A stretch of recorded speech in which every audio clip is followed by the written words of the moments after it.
اللہ الرحمن الرحیم۔ تکبر عقل کو کم کرتا ہے۔ ایسی چیزوں سے پرہیز کریں جن کے لیے بعد میں معافی مانگنی پڑے۔ صحت کو اچھا رکھنے کے لیے مناسب خوراک اور نیند ضروری ہے۔ حسد کرنے والا انسان سب سے زیادہ ناخوش ہوتا ہے۔ جو شخص کسی بڑے خواب کو پورا کرنے کی خواہش رکھتا ہے اسے راتوں کو جاگنا پڑے گا اور بہت کچھ قربان بھی کرنا پڑے گا۔ اپنے بیٹے کی تربیت کریں جب وہ چھوٹا ہو، جب بڑا ہو جائے تو اسے اپنا دوست بنا لیں۔ بھول جانا علم کی وبا ہے اور غفلت کے باعث ایسا ہوتا ہے۔ ایک شاندار درخت کی شروعات ایک بیج سے ہوا کرتی ہے۔ خواہشات غریب آدمی کو امیر نہیں بنا سکتی، جبکہ امیر آدمی کو غریب کر سکتی ہیں۔ محنت، کوشش اور جستجو کر کے انسان زندگی کو آسان اور بہتر بنا سکتا ہے۔ جسم کے کسی بھی حصے میں زخم ہو تو وہ اپنی موجودگی کا احساس دلاتا رہتا ہے۔ اگر آپ انعام یا بدل دینے سے قاصر ہیں تو شکریہ ضرور ادا کریں۔ جھوٹ اور منافقت کی وجہ سے ذلت اور رسوائی زندگی میں آپ کا مقدر بن جاتی ہے۔ منصوبہ بندی زندگی کا آدھا حصہ ہے۔ خاموشی منظوری کی علامت ہے۔ کل قریب ہے اگر تم صبر کرو۔ خاموشی کا پھل سکون و اطمینان ہے۔ جلدی میں افسوس ہے لیکن صبر اور دیکھ بھال میں سکون اور سلامتی ہے۔ جھوٹ کچھ عرصے تک رہتا ہے جبکہ سچ ہمیشہ باقی رہتا ہے۔ جو شخص جتنا ذہین ہے اتنا ہی کم بولے گا۔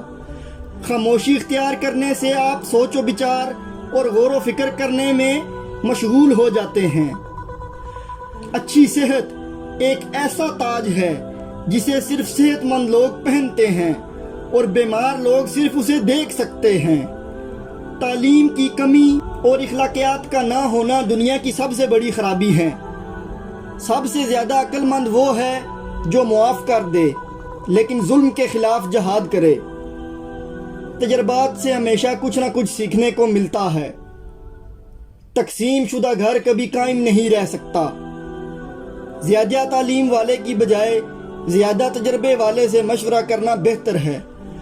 کنجوس کے پاس دنیاوی چیزوں کی فراوانی ہوتی ہے جبکہ اس کے پاس اخلاقیات کی کمی ہوتی ہے۔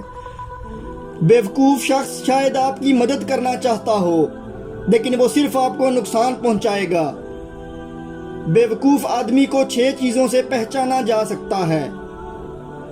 وہ بے سبب غصہ کرے گا، بغیر نفع کے بات کرے گا، بغیر ترقی کے تبدیلی کرے گا، اجنبی پر بھروسہ کرے گا، دوستوں کو دشمن اور دشمن کو دوست سمجھے گا، بغیر تحقیق کیے کسی بھی چیز کی تلاش شروع کر دے گا۔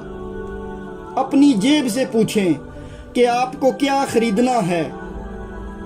ہر کوئی دوسرے کی خامیوں پر تنقید کرتا ہے اور اپنی خامیوں کے معاملے میں اندھا اور بہرا ہے۔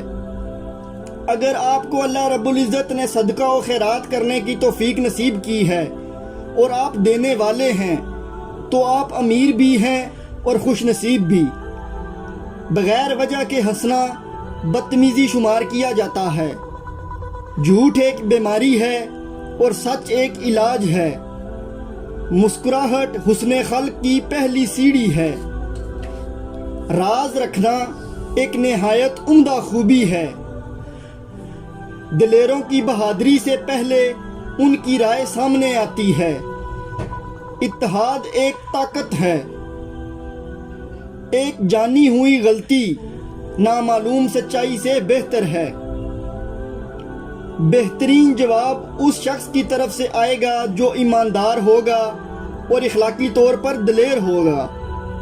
اگر آپ رائے قائم کرنا چاہتے ہیں تو اول تحقیق کر لیں اور پھر عزم کریں اور نتائج کے لیے ہمیشہ تیار رہیں۔